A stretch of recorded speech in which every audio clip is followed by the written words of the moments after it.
Hello everyone, this is Pradeep Sochitra, and today we will discuss our new blueprint for class 10 English subject for 2020 and 21 board exams.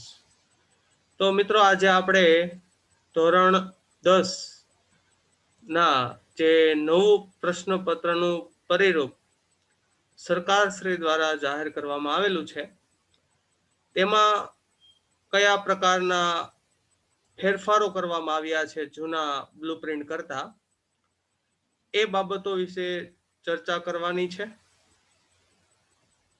અને કયા ભાગમાંથી કેટલા માર્ક્સનું પૂછાવાનું છે તે જે સરકારશ્રી દ્વારા જાહેર કર્યું છે વર્ષ 2020 અને 21ના બોર્ડના પ્રશ્નપત્ર માટે અને ખાસ ધોરણ 10ના જે બોર્ડના વિદ્યાર્થીઓ છે એની અંદર ઇંગ્લિશ સબ્જેક્ટની અંદર અંગ્રેજી વિષયની અંદર જે ફેરફારો કરવામાં આવ્યા છે તે બાબતે આપણે જોવાનું છે. તો જો કોઈ મિત્રો નવા હોય આપણી ચેનલની અંદર તો ચેનલને સબસ્ક્રાઇબ કરજો, જેથી કરીને ધોરણ 9, 10, 11, 12ના ઇંગ્લિશ વિષયને લગતા યુનિટ્સ હોય, ગ્રામર હોય કે રાઇટિંગ પોર્શન હોય તેને લગતા એજ્યુકેશનલ વિડીયોઝ તમને મળતા રહે. તો હવે આપણે આજે જોઈશું કે ધોરણ 10ના અંગ્રેજી વિષયમાં વર્ષ 2020-21ના બોર્ડના પ્રશ્નપત્રનું પરિરૂપ કે જે સરકારશ્રી દ્વારા જાહેર કરવામાં આવેલું છે. જે પ્રમાણે હવે આપણે જે આવનારી બોર્ડની જે પરીક્ષા છે ધોરણ 10ની તેના માટે તૈયારી શરૂ કરી શકાય. તો હવે શરૂ કરીએ આપણા ધોરણ 10 માટેનું નવું જે પ્રશ્નપત્રનું પરિરૂપ સરકાર દ્વારા જે જાહેર કરવામાં આવેલું છે તે આપણે જોઈશું. તો મિત્રો હવે આપણે જેમ વાત થઈ છે તે રીતે કે શૈક્ષણિક વર્ષ 2020-21 માટે ધોરણ 10 અંગ્રેજી વિષય દ્વિતીય ભાષા જે ગુજરાતી મીડિયમના વિદ્યાર્થીઓ છે જેના માટે આપણે સેકન્ડ લેંગ્વેજ કહીએ છીએ, બરાબર, ગુજરાત બોર્ડ જે આપણું છે તેના દ્વારા જાહેર કરવામાં આવ્યું છે જેનો કોડ છે 016 અને વાર્ષિક પરીક્ષા પ્રશ્નપત્રનું પરિરૂપ જે આપને ખ્યાલ છે એમ કે અમુક વર્ષોથી જે 1-2 વર્ષથી આપણે 80 માર્ક્સના પેપર પૂછાય છે ધોરણ 10ની અંદર, બરાબર છે. તો એના વિશે આપણે ડિસ્કસ કરીશું.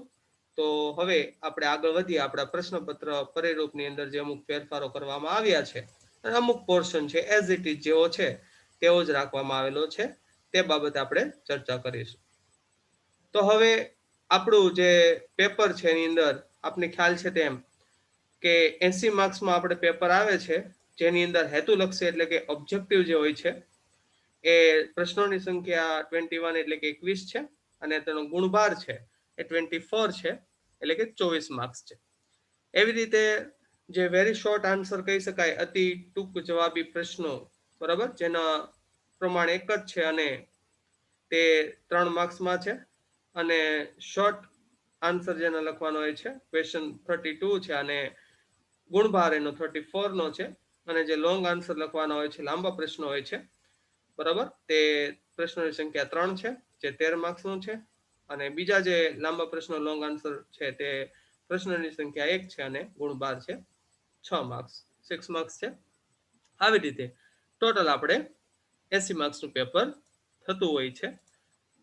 હવે વિભાગ પ્રમાણે ગુણભાર એટલે આપણે જે ભાષાની અંદર, બરાબર, ભાષાની અંદર અલગ અલગ જે પોર્શન આવતા હોય છે, ટેક્સ્ટ બુક આવતું હોય છે, સપ્લિમેન્ટરી રીડર આવતું હોય છે, ગ્રામર આવતું હોય છે, રાઇટિંગ આવતું હોય છે.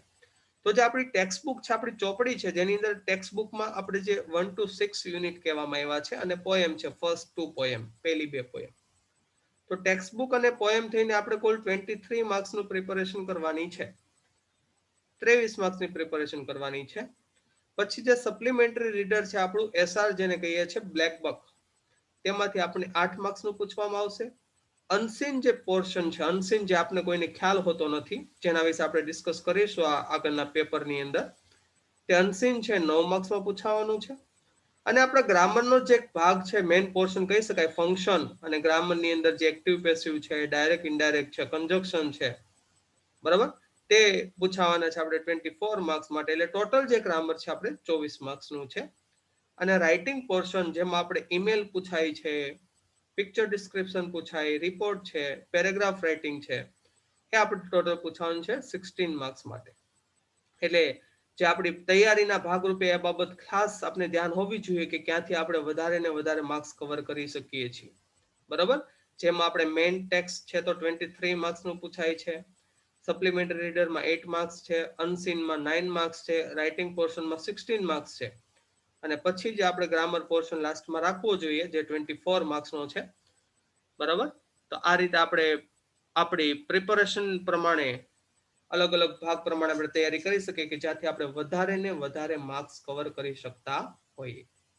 હવે એક નોંધ આપેલી છે કે ગુજરાત માધ્યમિક અને ઉચ્ચતર માધ્યમિક શિક્ષણ બોર્ડ દ્વારા શૈક્ષણિક વર્ષ 2020-21 માટે અભ્યાસક્રમમાંથી રદ કરેલા પ્રકરણ મુદ્દાઓમાંથી પ્રશ્નો પૂછવામાં આવશે નહીં. જે રદ કરેલા પ્રકરણો છે એટલે કે જે આપણને કહેવામાં આવ્યું છે કે ટેક્સ્ટ બુકમાંથી ફર્સ્ટ 6 યુનિટ કરવાના છે, પોએમમાંથી ફર્સ્ટ 2 પોએમ કરવાની છે, તો બાકીના જે 4 યુનિટ્સ અને 2 પોએમ્સ રદ થયેલી છે, બરાબર છે, એને કાઢી નાખવામાં આવેલી છે 20-21 માટે. તો એમાંથી પ્રશ્નો કે મુદ્દાઓ પૂછાવાના નથી. બરાબર, એટલે આ 23 માર્ક્સનું પૂછાવાનું છે. ફર્સ્ટ 6 યુનિટની વાત થાય છે અને ફર્સ્ટ 2 પોએમની વાત થાય છે.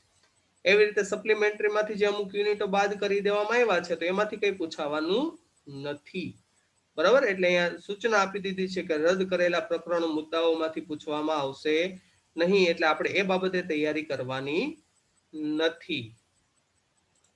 તો હવે જોઈએ આપણે કઈ રીતનું આપણું બ્લુ પ્રિન્ટ માળખું કઈ રીતનું રહેશે તે. તો આપણી બ્લુ પ્રિન્ટની અંદર સૌથી પહેલા સેક્શન એની અંદર કીધું છે રીડિંગ કમ્પ્રેહેન્શન એક્સ્ટ્રેક્ટ્સ. એક્સ્ટ્રેક્ટ્સ એટલે કે પેરેગ્રાફ હોય છે, મેઇન ટેક્સ્ટમાંથી પૂછાશે. મેઇન ટેક્સ્ટ ધેટ મીન્સ આપણી ચોપડી જે કહીએ છીએ, ટેક્સ્ટ બુક કહીએ છીએ, ફર્સ્ટ 6 યુનિટમાંથી પેરેગ્રાફમાંથી જે ક્વેશ્ચન આન્સર લખવાના થતા હોય છે તે પૂછાશે. પછી કીધું છે શોર્ટ નોટ ક્વેશ્ચન બેઝડ, અને મેઇન ટેક્સ્ટ પ્રોઝમાંથી પૂછાશે. મેઇન ટેક્સ્ટ પ્રોઝ એટલે કે યુનિટમાંથી પૂછાશે. બરાબર, આપણી ટેક્સ્ટ બુકની અંદર already unit base short note આપને પાછળ કમ્પ્રેહેન્શન પાર્ટની અંદર આપને આપી દેવામાં આવેલી હોય છે, તો એ બાબતે આપણે તૈયારી રાખવી. પછી કીધું છે content base true and false question.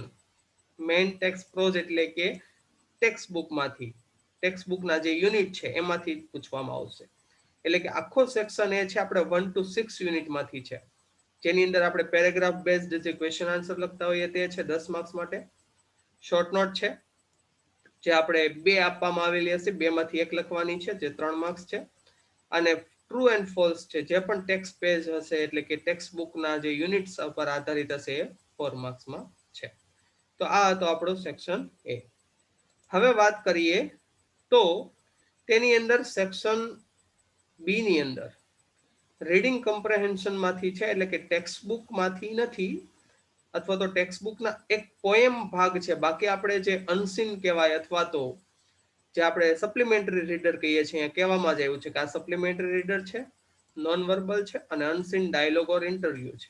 બરાબર, તો કે જે પોએમનો આપને પોએમ આપવામાં આવેલી હશે તેમાંથી 3 માર્ક્સ પૂછાશે ફર્સ્ટ 2 પોએમમાંથી, જેના 3 માર્ક્સ છે જે આપણે આસાનીથી કવર કરી શકીએ જો ફર્સ્ટ 2 પોએમને વ્યવસ્થિત રીતે તૈયાર કરીને વ્યવસ્થિત રીતે યોગ્ય વાક્ય રચના પ્રમાણે જવાબ લખવામાં આવે તો. અને જે આપણી સપ્લિમેન્ટરી રીડર છે, જે આપણે સપ્લિમેન્ટરી રીડરનું નામ છે બ્લેક બક, તેમાંથી એક પેરેગ્રાફ પૂછાશે ને પેરેગ્રાફ બેઝડ અથવા તો પેરેગ્રાફમાંથી તમારે ક્વેશ્ચન આન્સર લખવાના થતા હોય છે, જે આવશે 5 માર્ક્સ માટે. પછી કીધું છે નોન વર્બલ, કે જેની અંદર તમને કોઈ ડાયાગ્રામ આપવામાં આવે, કોઈ ગ્રાફ આપવામાં આવે, કોઈ ડ્રોઈંગ આપવામાં આવે, કોઈ ડેટા લખેલો હોય, જેના આધારે આપણે 5 માર્ક્સ મેળવવાના થશે ક્વેશ્ચન આન્સર બેઝ. અને પછી અનસીન ડાયલોગ આપેલા છે. અનસીન કીધું છે જે કોઈએ જોયેલા હશે નહીં.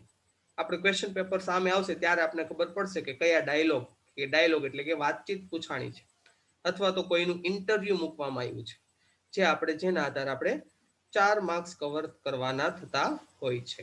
બરાબર, તો સેક્શન બી ની અંદર એક પોએમ છે, પછી સપ્લિમેન્ટરી રીડરમાંથી એક પેરેગ્રાફમાંથી ક્વેશ્ચન આન્સર લખવાના છે, અને નોન વર્બલ આપેલું છે એટલે આપણે કીધું તેમ કે જે તમારે ગ્રાફ આપેલો છે, કોઈ ડેટા આપેલો છે, જેના આધારે તમારે 5 માર્ક્સ મેળવવાના છે. અને પછી એક અનસીન ઇન્ટરવ્યુ છે, બરાબર, કોઈ ડાયલોગ હશે, કન્વર્ઝેશન હશે, બે વ્યક્તિ વચ્ચે વાતચીત હશે, જેમાંથી તમારે 4 માર્ક્સ કવર કરવાના છે. હવે વાત કરીશું સેક્શન સી. તો સેક્શન સી નોર્મલી આપણે જે કહેવામાં આવ્યું છે ફંક્શન, જે આપણા ટોપિક છે ગ્રામરની અંદર, તેના બેઝ વધારે છે. તો કે સૌથી પહેલા કીધું identify the function, match the columns. Column match કરવાની છે, જેને આપણે કહીએ છીએ જોડકાઓ. તે જોડકાઓ પૂછાય છે. ધેન કીધું છે complete the dialogue, respond to the clue function. MCQ base છે. 4 ઓપ્શન આપને આપેલા હશે કે ક્વેશ્ચન આપેલો છે, બે વ્યક્તિની વાતચીત છે અને ફંક્શન બેઝ તમારે આન્સર આપવાનો છે 4 ઓપ્શનમાંથી સિલેક્ટ કરીને. પછી કીધું છે કમ્પ્લીટ ધી સેન્ટેન્સ, એટલે કે વાક્ય કમ્પ્લીટ કરવાનું છે. તો કેવી રીતે કરશું? ફંક્શન આધારિત. તો કે કેવી રીતે? તો કે એમસીક્યુ ફોર્મમાં હશે.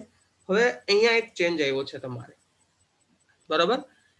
એ ચેન્જ એ આવેલો છે કે તમારે આની અગાઉના જે પેપર આવતા હતા એની અંદર તમારે ફંક્શન બેઝ કમ્પ્લીટ સેન્ટેન્સ જાતે કરવાનું થતું હતું.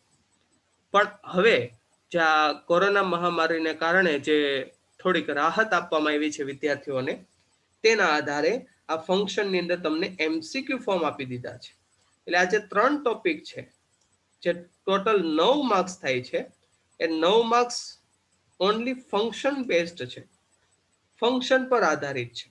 એટલે જેની આપણે ફંક્શનની વ્યવસ્થિત તૈયારી કરીએ તો એમસીક્યુ બેઝ છે.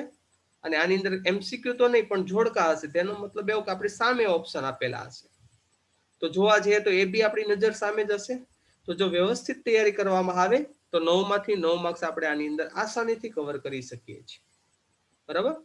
પછી કીધું છે complete the para, paragraph complete કરો. Para means paragraph. બ્લેન્ક્સ આપેલી હશે, ખાલી જગ્યા. ક્યાંથી પૂછાશે?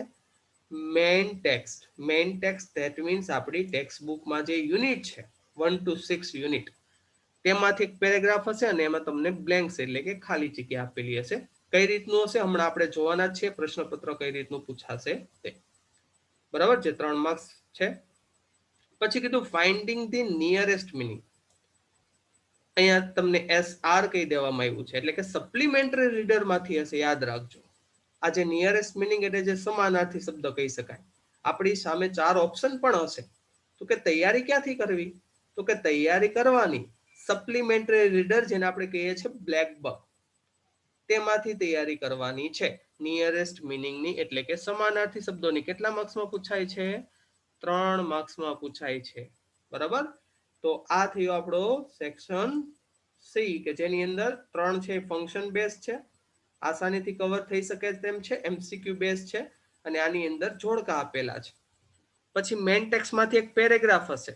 પેરેગ્રાફમાં ઉપર આપણે ઓપ્શન આપેલા જ હશે બ્લેન્કમાં, કે કયો બંધ બેસતો શબ્દ છે તે કમ્પ્લીટ કરવાનો. પછી કહેવામાં આવ્યું છે નિયરેસ્ટ મિનિંગ, એટલે કે જે સમાનાર્થી શબ્દ ક્યાંથી પૂછાશે? સપ્લિમેન્ટરી રીડરમાંથી પૂછાશે. SR that means supplementary reader, તેમાંથી આપણે તૈયારી કરવાની છે. નિયરેસ્ટ મિનિંગ સમાનાર્થી શબ્દ, એમાં આપણે 4 ઓપ્શન આપેલા જ હશે. તો એમાંથી આપણે 3 માર્ક્સ કવર કરી શકીએ છીએ. તો નેક્સ્ટ આપણો સેક્શન છે સેક્શન ડી, જેની અંદર ઇનડાયરેક્ટ સ્પીચ છે. હવે એક ઇનડાયરેક્ટ સ્પીચની અંદર ફેરફાર કરવામાં આવેલો છે, કે જેમાં તમારે આખું ઇનડાયરેક્ટ સ્પીચ લખવાનું થશે નહીં. તમને તેની અંદર બ્લેન્ક્સ આપવામાં આવશે, ખાલી જગ્યા આપવામાં આવશે, અને તે ખાલી જગ્યાની બાજુમાં 3 ઓપ્શન આપેલા હશે, જેના આધારે તમારે આન્સર લખવાનો છે. પણ અહીંયા જે પહેલાના સમયમાં 3 થી 4 માર્ક્સમાં પૂછાતું હતું ઇનડાયરેક્ટ સ્પીચ, એ હવે 2 જ માર્ક્સમાં પૂછાશે, બરાબર. અને તમારે આખું ઇનડાયરેક્ટ સ્પીચ લખવાનું થશે નહીં. તમારે માત્ર ખાલી જગ્યા, આમ ક્વેશ્ચન બેઝ આપણે આન્સરમાં લખવા બેસશું એટલે આખું જ લખવાનું છે, પણ તમારે જવાબ માત્ર શું કરવાનો છે? બ્લેન્ક્સ, ખાલી જગ્યાઓ પૂરવાની છે, બરાબર. એ તેમ છતાં હમણાં જે આપણે ક્વેશ્ચન પેપર જોઈશું, એક આ નવો ફેરફાર છે. પહેલો ફેરફાર તો કે કમ્પ્લીટ ધ સેન્ટેન્સમાં જે એમસીક્યુ બેઝ છે. આ બીજો ફેરફાર, ઇનડાયરેક્ટ સ્પીચમાં તમારે ખાલી જગ્યા પૂછાશે. પછી કીધું કંજક્શન. કંજક્શનની અંદર કીધું 3 isolated sentences, 3 અલગ અલગ સેન્ટેન્સ હશે with 3 ઓપ્શન each. કે એક સેન્ટેન્સ આપેલું હશે, ફર્સ્ટ સેન્ટેન્સ, સેકન્ડ સેન્ટેન્સ, અહીંયા બ્રેકેટની અંદર તમને 3 ઓપ્શન આપેલા હશે, કન્જક્શન એટલે કે સંયોજક. એવી રીતે 3 સેન્ટેન્સ છે જેને એક માર્ક્સ છે, એટલે એવી રીતે 3 માર્ક્સ થશે. હવે કેવી રીતે ક્વેશ્ચન છે એના બાબતે કન્ફ્યુઝ થતા નહીં, કારણ કે હવે આપણે જોવાના જ છીએ કે કઈ રીતે આપણે પૂછવાનું છે તે. બરાબર. પછી એક પેરેગ્રાફ આવ્યો છે એડિટિંગ, જે થોડું નવું છે, જેની અંદર એવું કીધું છે પેસેજ વિથ 3 બ્લેન્ક્સ. એક પેરેગ્રાફ છે તેમાં ખાલી જગ્યા છે 3 with 3 ઓપ્શન્સ each, અને દરેક ખાલી જગ્યાના 3 ઓપ્શન આપેલા છે. ધેટ મીન્સ આપણે કહી શકાય મલ્ટિપલ ચોઇસ ક્વેશ્ચન, MCQ, જે 3 માર્ક્સ છે. બરાબર, જેમાં તમારે બ્લેન્ક્સ આપેલી છે, ખાલી જગ્યા આપેલી છે, અને બાજુમાં ઓપ્શન આપેલા છે. તેમ છતાં હમણાં આપણે ક્વેશ્ચન જોઈશું એટલે વધારે ખ્યાલ આવશે, જે 3 માર્ક્સ આપણે કવર કરી શકીએ છીએ. પછી કીધું છે ડુ એઝ ડાયરેક્ટેડ, જેમાં આપણે ચેન્જ ધી ટેક્સ્ટ. બરાબર, પેરેગ્રાફ આપેલો છે, પેરેગ્રાફ ચેન્જ કરવાનો છે. એની અંદર 2 આઇટમ્સ શુડ બી આસ્ક્ડ, 2 વસ્તુ પૂછાશે 2 માર્ક્સમાં, એટલે ટોટલ 4 માર્ક્સ થશે. તો કે 2 વસ્તુ શેમાંથી હશે? તો કે કાં તો જેન્ડર, જેન્ડર એટલે જાતિ બદલો, સ્ત્રી હોય તો પુરુષ, પુરુષ હોય તો સ્ત્રી. નંબર્સ, નંબર્સ એટલે એક વચન, બહુવચન, બહુવચન હોય તો એક વચન.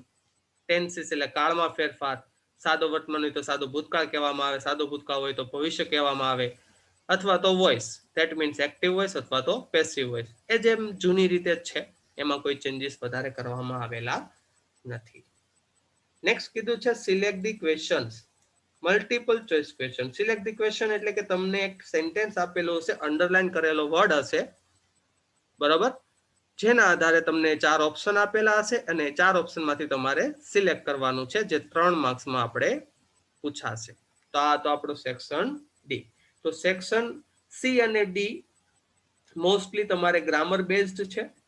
બરાબર, જે આપણે સેક્શન સી જોયો છે અહીંયા તે, અને સેક્શન ડી અહીંયા જોઈએ છે તે મોસ્ટલી તમારે ગ્રામર બેઝડ છે, ગ્રામર પર આધારિત છે. નેક્સ્ટ કીધું છે આપણે સેક્શન ઈ. તો સેક્શન ઈ ની અંદર એક તો પેરેગ્રાફ રાઇટિંગ, જે આપણને આપણી ટેક્સ્ટ બુકની અંદર દરેક યુનિટની પાછળ રાઇટિંગ પોર્શન આપેલો છે, તેમાંથી જ પૂછાવાની શક્યતાઓ સૌથી વધારે હોય છે. અને દર વર્ષે જે 3 ઓરમાં આપેલા હોય છે, આપણી પાસે 3 પેરેગ્રાફ રાઇટિંગ હોય છે ક્વેશ્ચન પેપરમાં, 3 માંથી 1 લખવાનો હોય છે. તો એક ક્વેશ્ચન, આ જે પેરેગ્રાફ રાઇટિંગનો એક ક્વેશ્ચન છે, કમ્પલસરી રાઇટિંગમાંથી અત્યાર સુધી પૂછાયો છે, જે દરેક યુનિટના આપણી ટેક્સ્ટ બુક ચોપડીના દરેક યુનિટના અંતમાં રાઇટિંગ પોર્શન હોય છે, તેમાં પેરેગ્રાફ રાઇટિંગ આપેલા હોય છે, જેના આધારે આપને પૂછવામાં આવે છે. પછી અહીંયા નેક્સ્ટ આપેલું છે ઈમેલ રાઇટિંગ અથવા તો રિપોર્ટ રાઇટિંગ. બરાબર છે, જે 5 માર્ક્સમાં પૂછાય છે. પિક્ચર ડિસ્ક્રિપ્શન, કે તમને એક ચિત્ર આપવામાં આવશે જેનું તમારે વર્ણન કરવાનું છે, જે તમારે 5 માર્ક્સમાં પૂછાશે. આમાં તમારે રિપોર્ટ લખવાનો છે, એટલે કે અહેવાલ લખવાનો છે, કોઈ પ્રસંગ વિશે તમારે જણાવવાનું છે. અને અહીંયા તમારે ઈમેલ લખવાનો છે, જેમ આપણે મેલ લખતા હોઈએ. બરાબર, ઈમેલ જે આપણે અત્યારે સેન્ડ કરતા હોય છે નોર્મલી જીમેલ, યાહુ કે પર, એ પ્રમાણે તમારે ઈમેલ લખવાનો થશે. તો આ હતી આપણી માળખાની જે રૂપરેખા છે તે, કે section A, B, C, D અને ઈ એમાં કયા પ્રકારે કયા સવાલો પૂછાવાના છે તે.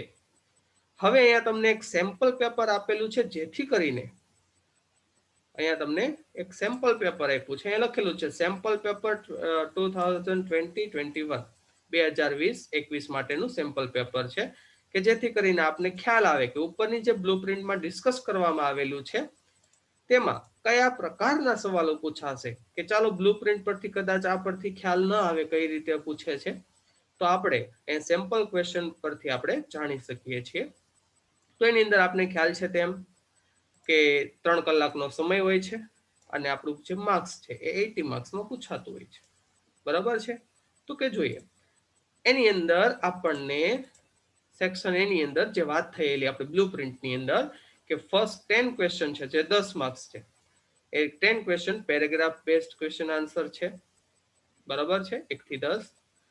પછી રાઇટ શોર્ટ નોટ 11th જે સેકન્ડ શોર્ટ નોટ આપણે વાત થઈ હતી બ્લુ પ્રિન્ટની અંદર, તો તમને અહીંયા 2 શોર્ટ નોટ આપવામાં આવી છે, ક્વેશ્ચન નંબર 11 માં જ હશે.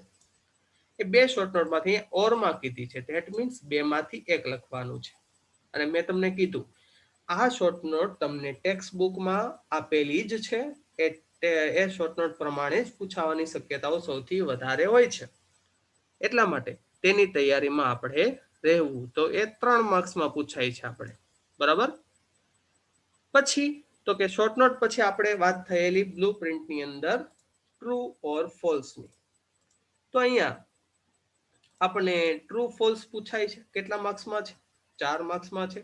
અને તે આપણને ટેક્સ્ટ બુકમાંથી જ પૂછાવાના છે, બરાબર. ટેક્સ્ટ બુકના હશે અને કયા યુનિટ? ફર્સ્ટ 6 યુનિટમાંથી પૂછાશે, જે આપણે 4 માર્ક્સમાં છે, બરાબર છે. તો આપણે એ પણ આસાનીથી ક્લિયર કરી શકીએ છીએ, ટ્રુ ફોલ્સ છે એટલા માટે. સેક્શન બી ની અંદર જેમ વાત થયેલી બ્લુ પ્રિન્ટમાં એક સ્ટાન્જા આપેલી છે. ફર્સ્ટ 2 પોએમ, પહેલી 2 પોએમમાંથી નીચે તમને 3 ક્વેશ્ચન આપેલા છે, તો તમારે આ ક્વેશ્ચન છે એ પોએમના આધારે તમારે સોલ્વ કરવાના હોય છે, જેના 3 માર્ક્સ છે. અને તે ખૂબ જ આસાનીથી તમે મેળવી શકો છો. ફર્સ્ટ 2 પોએમ હોય છે અને વ્યવસ્થિત પોએમને સમજીને યોગ્ય વાક્ય રચનામાં લખવાથી તમે 3 માંથી 3 માર્ક્સ મેળવી શકો છો. એવી રીતે અહીંયા read the paragraph and answer જે આપણે વાત થઈ હતી 5 માર્ક્સમાં, જે સપ્લિમેન્ટરી રીડરમાંથી પૂછાય છે. ક્વેશ્ચન નંબર હશે 19 to 23, 19, 20, 21, 22 and 23. અને કેટલા માર્ક્સ તમે મેળવી શકો છો? 5 માર્ક્સ મેળવી શકો છો. અને પછી આપણે જે વાત થઈ હતી read the data and answer the question, બરાબર. તમને એક ઇન્ફોર્મેશન આપણે કીધું હતું ને બ્લુ પ્રિન્ટની અંદર કે તમને કોઈ ગ્રાફ આપેલો હોય, આંકડાકીય માહિતી આપેલી હોય, હવે કેવી હશે કોઈને નહીં ખ્યાલ હશે, બરાબર છે. તો એ બાબતે ખાસ ધ્યાન રાખવાનું. અનસીન હોય છે, ક્યાંથી પૂછે છે એ બાબત કરતા આપણે જે પિક્ચર ઉપર અહીંયા જે ડેટા આપેલો છે એના ઉપર વધારે કોન્સન્ટ્રેટ કરવાનું છે. અને જે આપણે 5 માર્ક્સમાં પૂછવામાં આવે છે અને એના સવાલ કેટલા છે? 5 ક્વેશ્ચન હશે, બરાબર છે, 24 to 28 સુધી. તો અહીંયા જે અલગ અલગ માહિતી આપવામાં આવી છે, બરાબર છે, કીધું છે કે આ જે કલર છે ગુજરાતીનો છે, સોશિયલ સાયન્સનો છે, ઇંગ્લિશનો કલર છે, અલગ અલગ સ્ટુડન્ટ છે, માર્ક્સની વાત કરે છે. તો એના આધારે આપણે ક્વેશ્ચન આન્સર સોલ્વ કરવાના થતા હોય છે. એટલે કે અહીંયા તમને કોઈ પણ આંકડાકીય માહિતી આપી શકે છે. અને નેક્સ્ટ આપણે કીધું હતું અનસીન ઇન્ટરવ્યુ. જો અહીંયા ડાયલોગ આપેલો છે અથવા ઇન્ટરવ્યુ આપેલો છે ને, 4 માર્ક્સ છે. તો અહીંયા એક ઇન્ટરવ્યુ આપેલું છે, જો ક્વેશ્ચનમાં કીધું છે read the interview and answer the question, એ કેટલા માર્ક્સમાં છે? 4 માર્ક્સની અંદર પૂછ્યું છે. એટલા માટે આપણે તે જોઈ શકીએ છીએ ઇન્ટરવ્યુ, અને 4 માર્ક્સ એમાંથી આપણે કવર કરી શકીએ છીએ વ્યવસ્થિત આન્સર આપીને. ત્યારબાદ સેક્શન સી, જેમાં મોટે ભાગે આપણે કીધું હતું 9 માર્ક્સનું ફંક્શન પૂછાય છે. તો જુઓ, ફર્સ્ટમાં લેંગ્વેજ ફંક્શન આપેલું છે, મેચ ધી લેંગ્વેજ ફંક્શન. એટલે કે તમને જોડકા આપેલા છે, જેની અંદર તમારે ડાયરેક્ટ સામે જે જવાબ લખવાનો થતો હોય છે આગળના 4 માંથી સિલેક્ટ કરીને. તો એ કેટલા માર્ક્સમાં પૂછે છે? 3 માર્ક્સમાં. પછી શું કીધું હતું બ્લુપ્રિન્ટની અંદર? Choose and write appropriate response. યોગ્ય રિસ્પોન્સ. રિસ્પોન્સ ક્યારે થાય? 2 વ્યક્તિ વાત કરતા હોય, જેમ કે અહીંયા જુઓ આર્યા અને રૂપેશ બંને વાત કરે છે. તો આર્યએ કઈ સવાલ પૂછ્યો છે, તો ફંક્શનના આધારે આપણે બ્લુ પ્રિન્ટમાં લખેલું છે, ફંક્શનના આધારે, જોડકા પણ ફંક્શનના આધારે, પછી આ રિસ્પોન્સ પણ ફંક્શનના આધારે. કેટલા માર્ક્સમાં પૂછે છે? 3 માર્ક્સમાં. તો અહીંયા જો ફંક્શનના નામ આપેલા જ છે તમને, એક્સપ્રેસિંગ નાઇસટી, સ્પેસિફાઈંગ લોકેશન, અહીંયા specifying time, showing reason and result.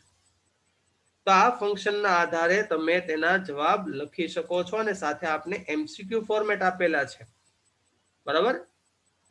તો નેક્સ્ટ શું કીધું? Complete the sentence. તો આપણે જે કીધું હતું ચેન્જીસ આવ્યો છે, તે ચેન્જીસ શું આવ્યો છે કે પહેલા આ રીતનો ખાલી ક્વેશ્ચન હતો, 39 નંબરનો ક્વેશ્ચન. અહીંયા તમારી જાતે તમારે જવાબ લખવો પડતો શરૂઆતમાં અથવા તો લાસ્ટ યરમાં. પણ આ વર્ષે તમને શું કર્યું છે? 4 ઓપ્શન આપી દેવામાં આવ્યા છે. આ ફેરફાર આવ્યો છે, જે કેટલા માર્ક્સમાં પૂછાશે? 3. અને કોના આધારિત હશે? તો એ કીધું option focusing the function in the bracket, કે બ્રેકેટમાં જે ફંક્શનના નામ આપેલા છે એના ઉપર ફોકસ કરીને, તેના પર ધ્યાન આપીને તમારે કમ્પ્લીટ કરવાનું છે, સેન્ટેન્સને તમારે પૂર્ણ કરવાનું છે. તો આ જે નવો ફેરફાર આવ્યો છે તે છે. પછી તમને કહેવામાં આવ્યું હતું કમ્પ્લીટ ધી પેરેગ્રાફ, બરાબર. તો અહીંયા તમને એવું કહેવામાં આવેલું છે ટેક્સ્ટ બેઝ છે, ધ્યાન રાખજો, ચોપડી પર આધારિત છે, ફર્સ્ટ 6 યુનિટ પર આધારિત છે, બરાબર. Complete the paragraph filling in the blanks with appropriate words from the bracket. એટલે આ બ્રેકેટમાં જો આ 3 વર્ડ આપ્યા છે અને અહીંયા તમને 3 ખાલી જગ્યા આપી છે, બરાબર. તો 3 ખાલી જગ્યા અહીંયા પૂરવાની છે અપ્રોપ્રિએટ જે વર્ડ હોય એના આધારે, જે ટેક્સ્ટ બુક બેઝ હશે, અને 3 માર્ક્સ તમારે મેળવવાના થશે. નેક્સ્ટ આપણે વાત થઈ હતી નિયરેસ્ટ મિનિંગની. તો નિયરેસ્ટ મિનિંગ ક્યાંથી પૂછાય છે? એમાં લખેલું હતું બ્લુ પ્રિન્ટની અંદર SR લખેલું છે બ્લુ પ્રિન્ટમાં. SR ધેટ મીન્સ સપ્લિમેન્ટરી રીડરમાંથી પૂછાય છે. કેટલા માર્ક્સમાં પૂછાય છે? 3 માર્ક્સમાં. તો યાદ રાખવાનું, સપ્લિમેન્ટરી રીડરમાં આની પહેલા એક પેરેગ્રાફ પૂછાતો હતો 5 માર્ક્સ માટે, જે પેરેગ્રાફમાંથી ક્વેશ્ચન આન્સર, અને સિમિલર મિનિંગ એટલે કે નિયરેસ્ટ મિનિંગ પણ પૂછાય છે. તો અહીંયા જે ફેસિનેટેડ વર્ડ આપેલો છે, તો તમારી સામે 4 ઓપ્શન આપેલા છે, 4 માંથી તમારે એક સિલેક્ટ કરવાનો છે, બરાબર. એટલે કે આ આપણે MCQ ફોર્મેટ પણ કહી શકાય છે, કે આ આપણે એક રીતે MCQ ફોર્મેટમાં પૂછવામાં આવે છે, બરાબર. જે આપણે બ્લુ પ્રિન્ટ વાઇઝ જ પેપર છે, એટલે પેપરના સેમ્પલ ક્વેશ્ચન છે, જેથી આપણે વ્યવસ્થિત રીતે સમજી શકીએ એટલા માટે એકવાર જોવું જરૂરી છે. અને જે સેકન્ડ ચેન્જ આવેલો છે, જે આપણે વાત થઈ હતી ડાયરેક્ટ ઇનડાયરેક્ટની. નોર્મલી આપણે ખબર છે કે ડાયરેક્ટ ઇનડાયરેક્ટમાં કઈ રીતનો ક્વેશ્ચન પૂછે, કે અહીંયા સુધીનો ક્વેશ્ચન હોય છે, પછી આપણે આખો આન્સર લખવાનો થતો હોય છે. તો અહીંયા જુઓ, તમને આન્સર આખો આપેલો જ છે, પણ વચ્ચે શું કરવામાં આવ્યું, અહીંયા બ્લેન્ક આપવામાં આવી છે, બરાબર. અહીંયા 4 બ્લેન્ક છે, 2 માર્ક્સ છે, ધેટ મીન્સ એક બ્લેન્કનો અડધો માર્ક્સ છે. અને સાથે સાથે તમને 3 ઓપ્શન આપી દીધેલા છે, એટલે 3 ઓપ્શનના આધારે તમારે જવાબ લખવાનો છે, બરાબર. એટલે આ જે ચેન્જીસ આવ્યો છે તે, કે જેની અંદર તમારે અહીંયા ઓપ્શન આપેલા છે, ઓપ્શનના આધારે તમારે ફેરફાર કરવાનો થતો હોય છે. તો આ છે read the dialogue and complete indirect narration, એટલે ઇનડાયરેક્ટ રિપોર્ટેડ સ્પીચ છે. જે પેલા આપણે આખો જવાબ લખવાનો થતો હતો એની જગ્યા ઉપર બ્લેન્ક્સ આપવામાં આવી છે, આપણે બ્લુ પ્રિન્ટમાં વાત કરેલી, બરાબર. તો આ નવો ચેન્જીસ છે એની અંદર, જે તમારે આખો જવાબ નહીં લખવો પડશે, એની જગ્યા ઉપર તમારે ખાલી બ્લેન્ક્સમાં જવાબ લખવા પડશે. પછી કીધું છે join the sentence using the appropriate conjunction, કે લાગતા વળગતા કન્જક્શન એટલે સંયોજકનો ઉપયોગ કરીને સેન્ટેન્સને તમારે જોઈન્ટ કરવાનું છે, જેની અંદર તમને બ્રેકેટની અંદર 3 કન્જક્શન અહીં આપેલા છે. એ કન્જક્શનનો ઉપયોગ કરીને તમારા 2 સેન્ટેન્સ આપેલા છે. જો ફર્સ્ટ સેન્ટેન્સ અહીંયા કમ્પ્લીટ થાય છે, બીજું સેન્ટેન્સ, ફર્સ્ટ સેન્ટેન્સ અહીંયા કમ્પ્લીટ થાય છે, આ સેન્ટેન્સ અહીંયા કમ્પ્લીટ થાય છે. તો તમારે 2 સેન્ટેન્સ છે, તમારે 3 કન્જક્શન છે, તો 3 કન્જક્શનને પ્રોપર રીતે લખીને, પણ લખવાની રીત પણ પ્રોપર હોય છે, જેના આધારે તમારે એ વાક્યને જોઈન્ટ કરવાનું છે. તો એના પણ છે 3 માર્ક્સ. નેક્સ્ટ આપણે બ્લુ પ્રિન્ટમાં જે રીતે વાત થયેલી છે ફિલિંગ ધી બ્લેન્ક્સ, આને એડિટિંગ કહી શકાય. બ્લુ પ્રિન્ટમાં આપણે એડિટિંગ એવો શબ્દ યુઝ કરેલો છે. એડિટિંગ કરવું એટલે જે સુધારા વધારા કરવા, બરાબર. એટલે કે જે ખોટો શબ્દ છે કાઢી નાખવાનો ને એની જગ્યાએ સાચો શબ્દ લખવાનો, ધેટ્સ કોલ્ડ એડિટિંગ, બરાબર. તો અહીંયા તમને એવું તો નથી કે ખોટો શબ્દ કાઢવાનો છે, પણ અહીંયા તમને 3 ઓપ્શન આપેલા છે, king, kings, kings, where, while, was, who, which, was. તો 3 ઓપ્શન આપેલા છે, તો તમારે શું કરવાનું છે કે તમારે 3 ઓપ્શનમાંથી પ્રોપર અહીંયા આન્સર લખવાનો છે. એક આન્સરનો તમારે 1 માર્ક્સ છે, એટલે એમાંથી આપણે 3 માર્ક્સ કવર કરવાના થશે.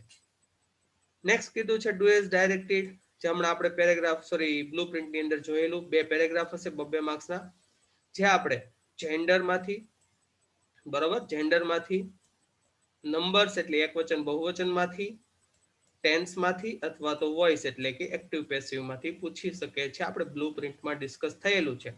એટલે 4 માંથી 2 પેરેગ્રાફ હશે, કાં તો એક જેન્ડરનો હોઈ શકે, એક એક્ટિવ પેસિવનો હોઈ શકે. અને યાદ રાખજો, આમાં સૌથી વધારે એક એક્ટિવ પેસિવનો પૂછવાની શક્યતા સૌથી વધુ હોય જ છે.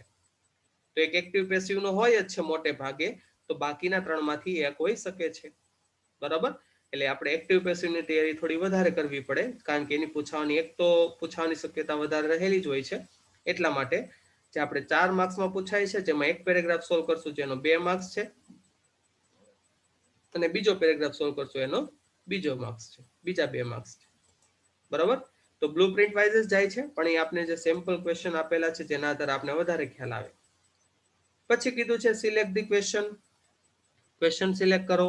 તો કે ક્વેશ્ચન સિલેક્ટ કરવાનું છે એના આધાર શું કીધું છે કે તમને અહીંયા જે સવાલ આપેલો હશે સવાલને તમારે શું કરેલું છે, જો અહીં અંડરલાઈન વર્ડ્સ છે. પ્રિન્ટિંગ મિસ્ટેક એવી છે કે અંડરલાઈન કરેલું નથી. બરાબર? જો અંડરલાઈન વર્ડ હશે, જેમ કે અહીંયા ફ્લુઅન્ટલીમાં અંડરલાઈન હોઈ શકે છે, એની લેંગ્વેજમાં અંડરલાઈન હોઈ શકે છે, તો અહીંયા અંડરલાઈન વર્ડ હશે. પ્રિન્ટિંગ મિસ્ટેક એ છે આની અંદર અંડરલાઈન કરેલી નથી. બરાબર છે? તો અંડરલાઈન વર્ડ હશે, જેમ કે સમજી લો કે ફ્લુઅન્ટલી નો સવાલ બનાવવા જાવ, બરાબર, તો એમાં હાઉથી સવાલ બનતો હોય છે એવું મને ખ્યાલ આવે તો હું આન્સર લખી દઈશ કે આની અંદર બી ક્વેશ્ચન આવે છે, how can Rahman speak any language. બરાબર? તો અંડરલાઈન કરેલો વર્ડ છે, પ્રિન્ટિંગ મિસ્ટેકના કારણે આમાં અંડરલાઈન નથી, જે 3 માર્ક્સનું પૂછાય છે. અને આપણે 4 ઓપ્શન હશે જેના આધારે આપણે આન્સર લખવાનો થશે. એટલે એવી રીતે અહીંયા પણ જુઓ, મેં કીધું એમ પ્રિન્ટિંગ મિસ્ટેકના કારણે થોડીક પ્રોબ્લેમ થશે તમારે કે આમાં ક્યાં અંડરલાઈન છે, પણ યાદ રાખજો અંડરલાઈન કરેલી હશે. બરાબર છે?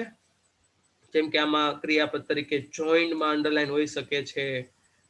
બરાબર છે? પછી એડેડ આ લિટલ રેડ ચીલી પાવડરમાં અંડરલાઈન હોઈ શકે છે એવું કહું છું. એવી રીતે કર્તા તરીકે ધ કુક પણ હોઈ શકે છે. બરાબર?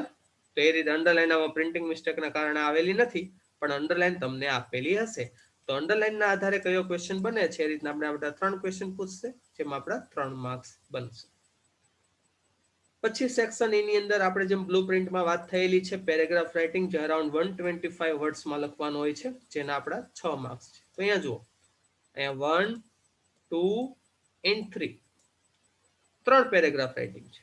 તેમાં જે આ દેખાય છે ને તમને the best village of Gujarat, એ તમારે યુનિટ 1 ની અંદર રાઇટિંગ પોર્શનમાં છે. તેનો મતલબ શું થયો કે 3 પેરેગ્રાફ છે, 3 માંથી એક આપણે જેમ બ્લુપ્રિન્ટમાં વાત થયેલી કે 3 માંથી એક પેરેગ્રાફ કમ્પલસરી મોટે ભાગે ટેક્સ્ટ બુક માંથી જ હોય છે. દરેક યુનિટના એન્ડમાં રાઇટિંગ પોર્શન છે તેમાંથી જ હોય છે. તો આ જે the best village of Gujarat છે એમાંથી મૂકેલો છે. બરાબર? તો એ રીતે આપણે તૈયારી કરી શકીએ છીએ આ પેરેગ્રાફ રાઇટિંગની, જેથી આપણે કયા પેરેગ્રાફ પૂછાય છે તે વિચારવા કરતા આપણે રાઇટિંગ પોર્શનમાં જેટલા પેરેગ્રાફ રાઇટિંગ આપેલા છે એ બાબતે આપણે તૈયારી રાખવાની, જેથી કરીને આપણે વધારે ને વધારે માર્ક્સ કવર કરી શકીએ. અને પછી તમને આપવામાં આવ્યું છે ઈમેલ રાઇટિંગ ઓર રિપોર્ટ રાઇટિંગ. જેમ કે અહીંયા ઈમેલ રાઇટિંગમાં ઈમેલ લખવાનું કીધું છે કે Ketki Chauhan writes an email, કે કેતકી ચૌહાણ ઈમેલ લખે છે હર ફ્રેન્ડ, તેની ફ્રેન્ડને, જેનું નામ નિરાલી છે અને તેનું ઈમેલ એડ્રેસ શું આપ્યું છે kpc543@yahoo.com. નિરાલીનું ઈમેલ એડ્રેસ આપ્યું છે. તો તમારે આ ઈમેલ એડ્રેસ ઉપર ઈમેલ લખવાનો છે. કઈ બાબતે? Inviting her to her place to celebrate Diwali, કે દિવાળી સેલિબ્રેટ કરવા માટે આમંત્રણ આપતો તમારે ઈમેલ લખવાનો છે. અથવા તો ઈમેલ ન લખવું હોય તો આપણે રિપોર્ટ પણ લખી શકીએ છીએ. તો કે સ્વચ્છતા અભિયાન વિશે રિપોર્ટ લખવાનો થયો છે કે હેલ્ડ ઇન યોર સ્કૂલ, કે તમારી સ્કૂલમાં સ્વચ્છતા અભિયાનનું આયોજન થયું છે, તેના આધારે તમે રિપોર્ટ પણ લખી શકો છો. 2 માંથી 1 લખવાનો હોય છે, જેમાં આપણે 5 માર્ક્સ કવર કરવાના હોય છે. 5 માંથી પૂછાય છે એટલે 3 થી 4 માર્ક્સ આપણે આસાનીથી કવર કરી શકીએ જો વ્યવસ્થિત રીતે લખવામાં આવે તો. નેક્સ્ટ આપણો જે લાસ્ટ ક્વેશ્ચન થતો હોય છે 58 number, describe the picture in about 10 sentences. અંદાજિત 10 વાક્યની અંદર તમારું પિક્ચરને ડિસ્ક્રાઇબ કરો. તો અહીંયા જો ગાર્ડનનું પિક્ચર આપ્યું છે, એમાં કેટલાક બાળકો છે લસરપટ્ટી ખાઈ રહ્યા છે, અમુક શીશો એટલે કે જેને આપણે ઉચક નીચક કહીએ છીએ એમાં રમી રહ્યા છે, અહીંયા કંઈક કેન્ટીન જેવું દેખાય છે, અહીંયા એક ટેમ્પલ દેખાય છે, અહીંયા ફાઉન્ટેન છે, ફાઉન્ટેનની બાજુમાં એક છોકરી ઊભી છે. આ બધી વસ્તુ આપણે પિક્ચરને ડિસ્ક્રાઇબ કરશું એટલે 10 વાક્યમાં આપણે અંદાજિત 10 વાક્યમાં આપણે ડિસ્ક્રાઇબ કરવાનું હોય છે, જેના આધારે આપણે તેમાંથી 5 માર્ક્સનું પૂછાય છે એટલે એમાંથી આપણે માર્ક્સ બને એટલા વધારે કવર કરી શકવાના હોઈએ છીએ. તો એ ખાસ ધ્યાન રાખવાનું હતું આપણે બ્લુપ્રિન્ટની અંદર, અને એ બાબત ખાસ ધ્યાનમાં રાખજો છે કે ડિસ્ક્રાઇબ કરવામાં આવેલી છે કે કયો ટોપિક ક્યાંથી પૂછાય છે, તો એ પ્રમાણે જ આપણે તૈયારી રાખવાની હોય છે. તો અહીંયા આપણે બ્લુપ્રિન્ટ વિશે ડિસ્કસ કરેલું છે, અને સાથે સાથે અહીંયા જે એક સેમ્પલ ક્વેશ્ચન પેપર આપેલું છે, એટલે બ્લુપ્રિન્ટના આધારે આપણે ખ્યાલ આવે કે અહીંયા સવાલ જે પૂછાશે કઈ રીતનો પૂછાશે, અને જે નવા ચેન્જીસ થયા છે, કમ્પ્લીટ ધ સેન્ટેન્સ ટોપિકની અંદર MCQ આવી ગયા છે, ડાયરેક્ટ ઇનડાયરેક્ટની અંદર સ્પેસ એટલે કે બ્લેન્ક્સ આવી ગઈ છે, કે પછી એડિટિંગ નામનો ટોપિક એડ કરવામાં આવ્યો છે, જેમાં તમારે 3 ઓપ્શનમાંથી સિલેક્ટ કરવાનું હોય છે. એટલે અત્યારના જે આ કોરોના મહામારીને કારણે વિદ્યાર્થીઓને રાહત થાય એવું નાના મોટા ફેરફારો કરવામાં આવેલા છે ઇંગ્લિશના પેપરની અંદર. અને ખાસ આપણે જે આ બ્લુપ્રિન્ટ તમારી સ્ક્રીન પર અત્યારે દેખાઈ રહી છે, એ બ્લુપ્રિન્ટમાં કયો ટોપિક ક્યાંથી પૂછાય છે એ તમને બ્રેકેટમાં લખેલું છે. એ બાબત ઉપર ખાસ ધ્યાન આપવાનું અને તેના આધારે જ તૈયારીઓ ચાલુ રાખવાની છે. તો મારા તરફથી દરેક વિદ્યાર્થીઓને બેસ્ટ ઓફ લક. અને આ બધા જ ટોપિક રિલેટેડ તમારે કોઈ પણ ઇન્ફોર્મેશન નોલેજ મેળવવું હોય તો એ બાબતે આપણે વિડીયોઝ જે ડાયરેક્ટ ઇનડાયરેક્ટ છે, એક્ટિવ પેસિવ છે, તેના વિડીયોઝ આપણી ચેનલની અંદર અપડેટ થતા રહે છે. અને તે બાબતે જાણતું રહેવા માટે આપણી ચેનલ જે છે એને સબસ્ક્રાઇબ કરી રાખજો, જેથી કરીને તમે તેમાં વધારે ને વધારે માર્ક્સ કવર થાય તે રીતે શીખી શકો છો. અને તમારા મિત્રો સાથે પણ આ વિડીયો શેર કરજો, જેથી તેને પણ નવી જે આ શિક્ષણ અથવા તો શિક્ષણની તૈયારી માટેની જે નવું પ્રશ્નનું પરિરૂપ કે જે માળખું અથવા તો આપણે જેને બ્લુપ્રિન્ટ કહીએ છીએ તે જાહેર થઈ છે, એ બાબતે એને પણ જાણકારી મળી રહે. તો થેન્ક યુ. આગળની અપડેટ મેળવવા માટે આ ચેનલને ટાગોર ઇન્સ્ટિટ્યૂટ સુરતને સબસ્ક્રાઇબ કરી દેજો. Thank you.